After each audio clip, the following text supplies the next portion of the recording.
হওয়ার পরও তুমি ওর বাসায় কাজের লোকের মতো পড়ে থাকো।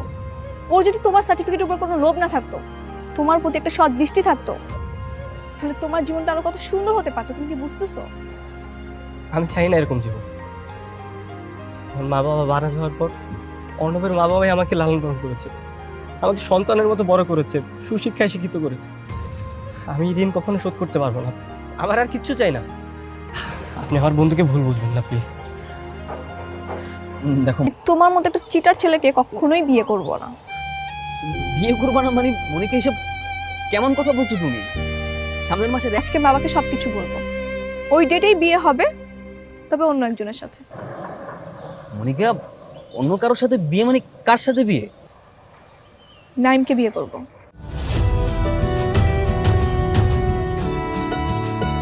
হোয়াট? নাইমের সাথে বিয়ে মানে কি বলতেছো তুমি এসব? হ্যাঁ,